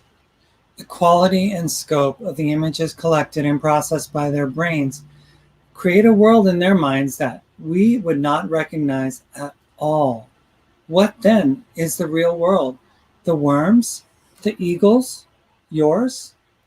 We distort the information in the light. There is a third very important reality about how we perceive. In the teachings of the ancient Toltecs of Mexico, brought to us by my mentor, Miguel Ruiz, author of the Four Agreements, and other books, we learn that we also distort the limited and enhanced information collected by our senses before we create the images of reality in our minds. Oof, that's crazy. As the light, sound, and other perceptions are collected by our physical senses, they must travel through our channels of perception before they reach the place where they project the virtual reality in our minds. These channels of perception are filled with what the Toltecs call stored light. It consists of all the experiences, memories, beliefs, and opinions collected throughout a lifetime. As the incoming sensory information passes through these channels, it picks up pieces of this stored light that are similar in quality, so that by the time it creates the virtual reality in the mind, it is very different from what the senses actually brought from the outside world. Let's look at the sources of the information stored in your mind channels of perception. Where does it come from? Very early in your life, you begin collecting and storing knowledge about what is good and what is bad. what is right and what is wrong. You stored emotional memories and fears from your childhood, your parents, sibling, relative, teachers, religious leaders, peers, magazines, and TV all downloaded information into your mind about the world, how it should be, and how you should be in it. You listened and stored opinions about sex, drugs, and rock and roll, not to mention politics, love, work, money, marriage, God, anger, and your body. That process. What did you want to say something about that? No, it's just like it's incredible, Right. you know, that we think that our beliefs are our own, but they're not. We're programmed from a very young age, and then you wonder why we deal with shame and guilt and all sorts of stuff, and it's not even our own stuff. It's just stuff that have been placed there by the teachers and your parents and the priests and the pastors and just beliefs that go from generation to generation. Yeah. Crazy stuff. That process is continued all of your life, supplemented by lovers, mates, bosses, talk show hosts, and beer commercials. All that knowledge is stored in your channels of perception and distorts the reality perceived by your senses. Here's an illustration of how the emotional programming works. A young woman grew up with a father who was always sarcastic and angry with her and punished her harshly. The father wore a large, bushy mustache. The images of the mustache, along with the painful emotional memories of her father's abuse, were stored in the young woman's channels of perception. As an adult, whenever she met a man with a large mustache, she felt a disquieting fear that she could not explain. When she learned that the reality of these men was being distorted by the memories and images stored in her mind channels of perception, she was able to understand her fear and eventually free herself from it by clearing those old images and beliefs from those channels. And this happens very often to us from childhood memories, in interaction that we had with our parents, our siblings, and then we face things in certain relationships that bring back those memories, and those problems continue to arise. Oh, yeah. You know? Your eyes, your ears, and other physical senses collect data, light, from the outside world that is both enhanced by the mind and limited by your sense organs. This light then travels through channels of perception in your mind that are filled with stored light, old experiences, beliefs, opinions, and emotional memories. The stored information is added to the light the senses have collected and distorted. That distorted light is projected into your mind to create your, not anyone else's, but your very own virtual reality.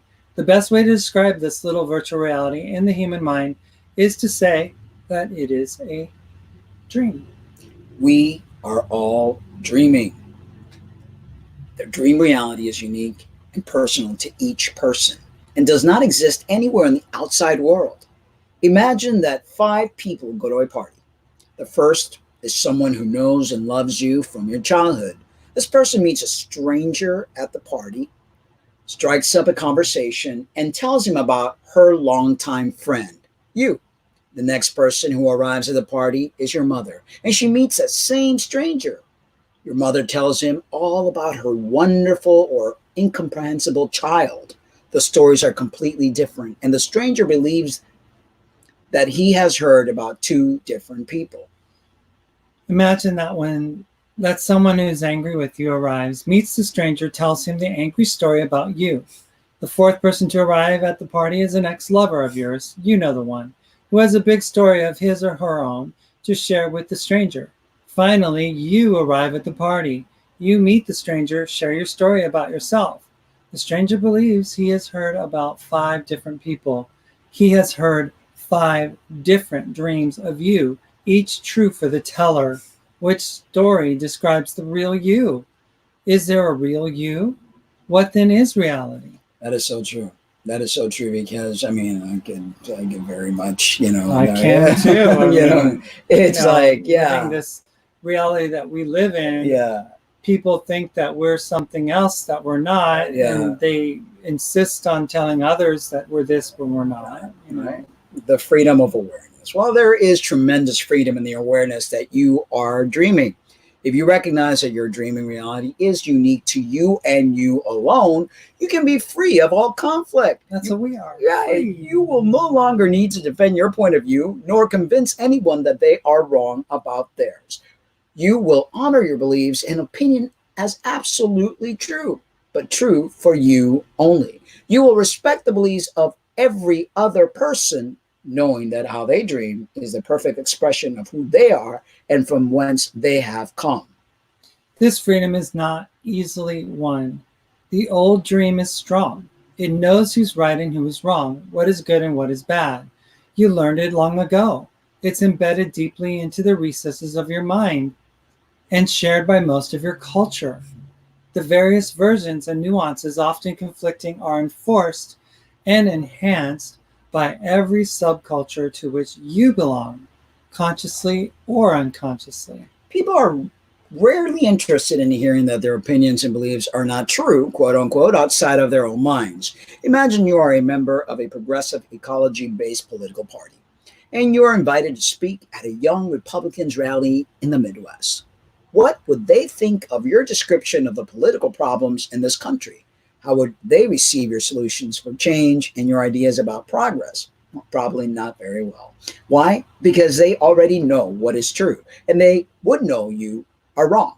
The same difficulty would exist if they came and spoke at your progressive party rally. You would know they were wrong. Without awareness, everyone believes that their dream of reality is the true reality. When planes flew into the Twin Towers in New York City in 2001, the media in the US was filled with stories and images of the terror, anger, pain, and disbelief that swept through this country. Did you also see the photos of people dancing in the streets, shooting guns into the air in celebration and joy? Celebrating made perfect sense to them.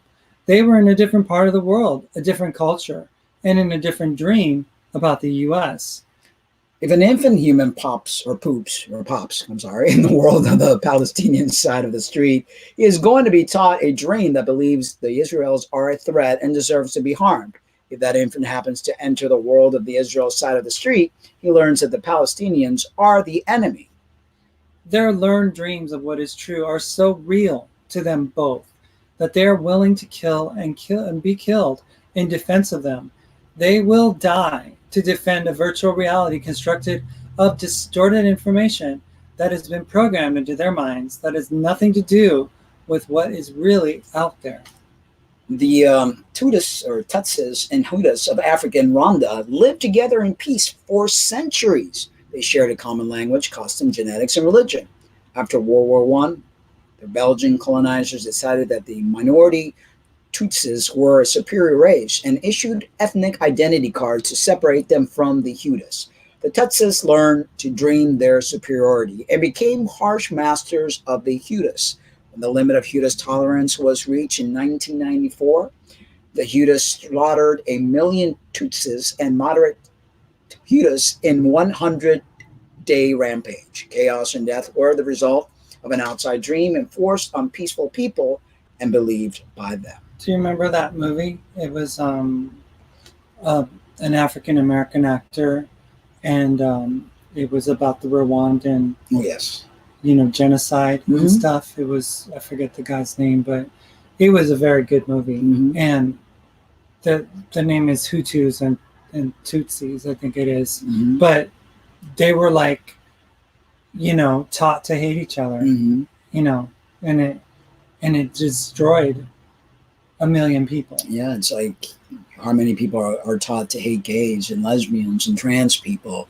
They're brought up to make people that are part of the LGBT be inferior to them. Yeah. It's the same concept. I mean, people create these hatreds without no particular reason, just because they're being told, just because some fairy book tells you that it's wrong, according to it. The path to freedom, if you believe that the personal dream in your mind is a true representation of what is out there, quote unquote, it will cause you endless conflict and suffering. You will believe that you are right about what you see and know, and others are wrong. You will create conflict through your need to convince others and defend yourself. You'll be afraid of being wrong. There is a simple price for freedom from the conflict of difficulties that I have described above. Understand that you're dreaming and give up your need to be right. The price is simple, but it's not easy. Your entire identity is created by the and depends on what you believe is right. When you know you're right about politics and wars, global warming and the rainforest, teenage morality, the best spiritual path, and the right diet, you feel safe. It is as though you have created a little island of safety in the midst of the chaos and turmoil of a confusing and unpredictable world. The price of freedom is to leave that island of safety, to face the unknown, and to understand that you do not know, and perhaps will never know, what is true and real in this universe. You can only dream your dream of it, and every other person can only dream their dream of it. By leaving your island of safety, you offer yourself the opportunity for real personal freedom. You will discover that the fears, opinions, and beliefs programmed into your mind are mostly lies that you were required to believe as a child. You are no longer the vulnerable child who had to conform or perish. As an adult, you have resources and wisdom that can support and guide you into a new relationship with life and all of creation. You can change how you dream. If you've been distorting the incoming light with the beliefs and opinions stored in your channels of perception, you can clean those channels, is what we did with Christianity. Mhm. You can find and delete the beliefs based in fear and limitation. You can choose new beliefs that make you happy. If your mind was programmed once, you can program it again, your way. It's like what you said in your video This morning, this I hadn't morning. even read this yet. Yeah. We can instead learn to dream a new dream of love and acceptance of for yourselves, for ourselves, our mates, our parents, our children, for every religious, political, and cultural expression, and all of creation. After all, if you are dreaming, why choose a nightmare? Exactly. Start with your own mind. Listen to the voices arguing to be right, making other parts of you wrong. Do not believe them. Begin by knowing that you are a perfect expression of life in this universe, the same life that animates every being and event and all space in creation. Life is in the trees, the oceans, the exploding novas far out in space, the air molecules, and life in your own mind and body. There is no place or time that life ends and something else, like you, begins. You are life. See creation through the eyes of life. See the perfection. See the mysterious unfolding of something so big and so infinitely small that is incomprehensible to the human mind. Determined to clean out the old distorting light so that you can perceive the beauty and mystery of life with clarity. Risk the unknown. I want to offer you a process you can use to examine and clean old programming and distortions from your channels of perception. Approach this exercise as though you are a curious computer programmer, tracking down the faulty parts of the program that causes the printouts of your life to be distorted. Find the glitches that cause you to suffer and rewrite a program that makes you happy. Do not judge what you find. Simple enough. Make 3 vertical columns on a piece of paper. Label the one on the left the event and the one on the right my reaction. With the center column blank, notice that there is no direct connection between an event in creation and your reaction to it. What connects them is how you dream the event. Now label the center column my dream or my story. If something makes you angry, depressed, hurt, sad, jealous, frustrated, scared, annoyed, or afraid, write that emotional reaction in the my reaction column. Now put the event that caused the reaction in the event column. Maybe someone who's late to meet you, a pet died, your dented offender, lost a loved one, or your child disobeyed and spilled the milk again. Perhaps you read about a war or natural disaster, lost a job or were ignored for a promotion, felt disrespected by a coworker, or suffered another paper cut. Use your chart to demonstrate to yourself that your emotional reaction to the events in your life results from how you dream them, not from the events themselves. As a curious programmer, see if you can find the old programs in your dream that create any reaction you do not want. If you change any story in that program, it has to change the reaction. Same event, new reaction. It may take some practice and it won't always happen in the heat of the moment, but I guarantee you that that if you work with this, you can change your programming, your dream, and your reactions to creation. It is important to know that creation itself has no emotional content. The universe itself does not know good or bad, right and wrong, or beautiful and ugly. All judgments, categorizing, and the resulting emotional content is added by the human mind. What we add is different for each individual, each religion, each gender, and each cultural nationality. It is all a dream. Here is an example. Imagine you are driving on the freeway and an aggressive driver cuts in front of you, narrowly missing your car.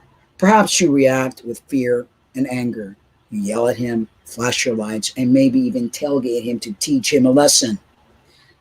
Did the event cause your reaction? What stories are you telling about yourself, about this event? How are you dreaming it? Crazy damn people, somebody should get them off the road. I could have been killed. Where are the cops when you need them? If you decide that you would prefer to not react with fear and anger, you can change the story. Since you know you're dreaming, pick a story that makes you feel good. How about dreaming that the driver is a man rushing his wife to the hospital? She's laying in the back seat, about to have a baby. He is desperate. He cuts you off. Same event, new story, new reaction. Wow. Be careful and good luck. I will get out of your way. God bless the mom and baby. Do you see that your reaction comes from your dreaming mind, from the habits and programming from the past, not the event? And do you see that you have the power to reprogram your mind and give yourself choices about your emotional reactions? And if you have a choice, won't you choose to be happy and at peace with the world? I mean, it's very simple, very, very simple. Now try the process I described to explore your emotional reactions to wars, teenagers, inconsiderate neighbors, an enemy, terrorist, a boss, your mate or lover, the weather, abortion, the death penalty, global warming, species existence, or anyone or anything that upsets you in any way. Especially use this process with yourself. Clear the old programming that causes you to be upset or angry with yourself. Explore how you are distorting yourself and how your distortions and stories make you feel. You can free yourself from your old dream of yourself and all of creation. It is worth the effort. The gift of freedom. There is an exciting freedom available to you in your new dream. You will dream acceptance of what is, the way it is, without resistance, anger, hurt, or fear. You'll be free to choose a new dream of acceptance and love for your body, mind, and spirit. In this freedom, it's complete peace. Your inner voices will no longer make you wrong for how you act, talk, eat, dress, sing, dance, think, or feel, nor will you make others wrong for their politics, habits, beliefs, or actions. You experience an inner peace that no person or event can take away from you. You will know that everyone else is dreaming, and nothing they say or do has anything to do with you. If they are angry at you, judging you, or in awe of you, it will be clear to you that they are describing a virtual reality of you in their own mind. You will know not to believe them. You will know that they are dreaming just like you, and it is not personal. You're free to be you. In your new dream, the acceptance you feel for yourself extends to every person, creature, politician, war, natural disaster, love lost, and love found, and all of creation. You see and know the perfection. In this clarity and freedom of great love for life radiates out from you, touching all of creation. Your life becomes effortless, and the abundance of life is offered to you in response to your love. Your heart is always open to give and to receive. A plan for peace. As this understanding spreads through the evolving human consciousness, more and more people are taking responsibility for their own personal dream and the distortions that create it. In time, perennial enemies will awaken from their nightmares to discover that the reason that they perceive their neighbors as an enemy is because they are distorting them with old beliefs programmed into their minds by someone else. Imagine what will happen in this world when the Israelis and the Palestinians, the Irish Protestants and the Catholics, the Hudas and the Tutsis, the factions of Iraq, the fundamentalists of all kinds, realize that the only reason they are in conflict is the result of how they're dreaming themselves and each other, and their dream is not real. This is my peace plan for the world, for the Middle East, for the north, south, east, and westernmost parts of this earth. This is my peace plan for couples and relationships, for parents with teenagers, for all races and religions, and for governments and their soldiers. And this is my plan for peace in the mind of each individual in the world. Know you are dreaming. Know you are dreaming, and change your dream. What a fantastic, With a new dream, yeah, we create a new world. yeah. It's really, really interesting. Consciousness and reality, dreaming. Instead of arguing with one another, we can all try to respect one another instead of like getting into disagreements. In many relationships, I'm sure many of you that are married, that have a boyfriend and a girl, or a girlfriend, or girlfriend, boyfriend, have had moments of arguments over things that really don't matter, and that it just changes the moment and the time of peace that was being had before that situation. Is it worth it? Is it really worth it to get into an argument over stupidity? Over, even if it's not a stupid thing, is it worth getting into that argument? What does it solve? What does it do to your health? What does it do to the relationship? It's just, It's true. yeah, it's not at all, what's the word I'm looking for? It's not at all productive. That's the word I'm looking for. Wow, this was powerhouse information here. I hope all of you have enjoyed what we have to say. The chat room became very quiet when we started. Super silent. Yeah, when we started talking about all of this. I mean, I think people are sometimes intimidated by things that they're not aware of. We're so used to the same old beliefs, systems. And when we try to step out of that system box, people are walking in the unknown and they kind of fear it a little bit. They're not quite sure what to think about it, Yeah. I mean, it's tough for people to break through into a different way of seeing things, Right. of perceiving reality, realizing that everything that we see is actually inverted and, upside down. And our Totally. mind does its best to recreate that in a right side up world that comes to us into our mind. That's what we perceive. But our perceptions are not the perceptions of other people. Our beliefs are not the beliefs of other people. So that's what we need to understand, is that my way of seeing something isn't going to be the same as someone else's. Exactly. And right now, it went from black and white. We're back to color. I thought that would be like a cool little nice. effect. Color. We're back in color, and it's all with a touch of a button. Right, It's amazing if virtual reality is like that. If we could do that on a web show, imagine what we can do in our own minds Oh gosh, to yeah. color our reality. Exactly. Most people do walk through life in black and white. They're depressed. They're angry. They're frustrated. Or they think that life is based on only these two absolutes. Yeah.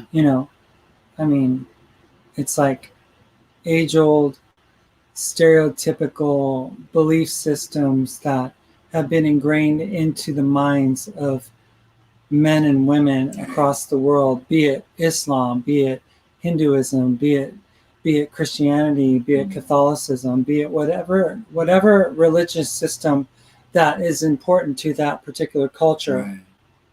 Those are the things that we need to look past and look through to find where truth is. Yeah, and even beyond religion, ways of living, attachment to certain things, attachment to certain thoughts. If we become so unflexible with the way we think, unhappiness sets in, because if we don't get what we want all the time, we're going to react. So we've got to learn to be the observer, and we've got to learn to be like the palm tree. That happiness is going to stem from accepting what is. And that's a big lesson there in and of itself. And so consciousness and reality. We hope that we were able to answer some of your questions, Godman, or provide a perspective that maybe you hadn't thought of, or hopefully so. Shed some light on this topic, which is something that people could talk about for months and months on end. Because there's so much that we don't know. I mean, when they said that a spectrum is like the thread of a hair of what we can actually see compared to what's really out there is all the way to the nearest star. That just tells you everything. I mean, that's where Christianity fails miserably, is that it makes reality seem to exist within that little thin hair. Yeah, it's so small. Right. Literally. It's very, very small. And that's what I learned, how small the God of the Bible is.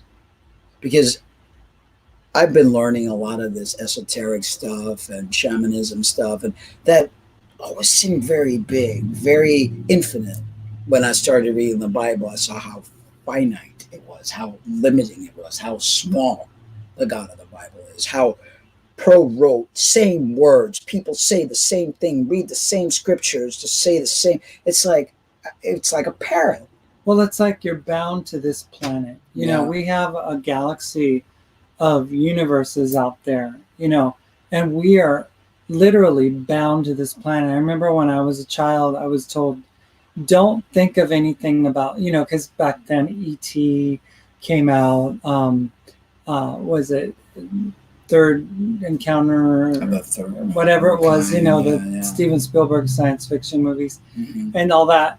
Those movies were coming out, and my questions, just like any other child back then, would be like, is there life on other planets?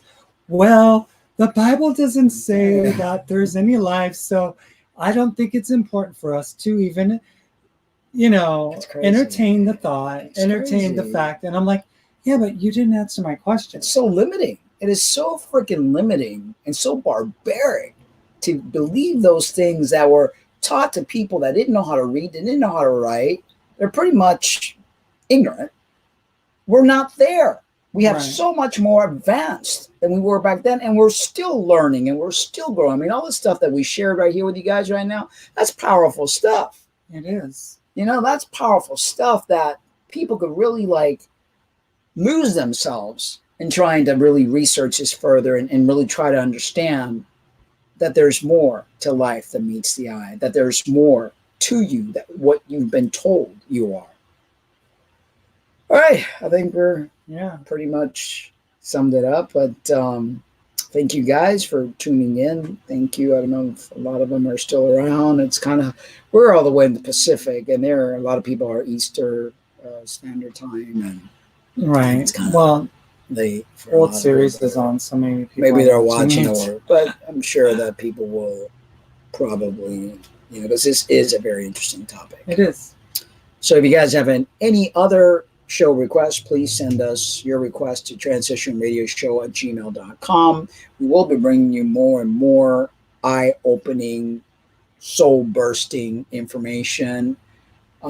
That's what we thrive for. We're truth seekers and truth tellers, and we really enjoy just I think that's diving deep, That's really an interesting thing that you're saying, is that we are first and foremost truth seekers and truth tellers. And the same truth seeking that led us into belief systems from my childhood, and you entertained it and you delved into it.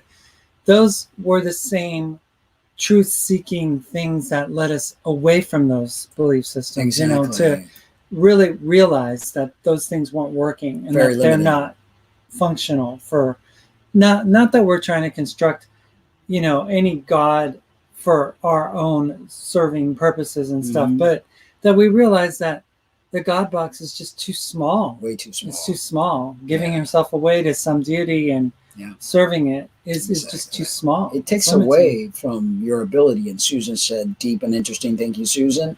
And Terry Ross was here with us, and she said, Been listening intently. Great show as always. well, And thank you. Thank Yeah. you. Glad you enjoyed it. thank you. That's what we're all about, trying to bring things that are not your typical, because we're not your typical people, No, we're not. as John does. All things may not be as it seems. Exactly. Exactly. Well, guys, thank you so much. We'll be back next Tuesday, I'm sure. We'll be making videos throughout the week. Yeah. So be well, be kind, be strong, and be at peace. It's not an easy world, but it's the world that you live in, and it's how you make it. Seriously, it's all up to you. What is your dream? What is your reality? Have fun with it. Yeah. Like, what is it? You said, Creator Gods Create. That's right. That's Creator God's create. Thank you, Susan. Glad you enjoyed it. Thank you. All right, guys. Be well. See you soon.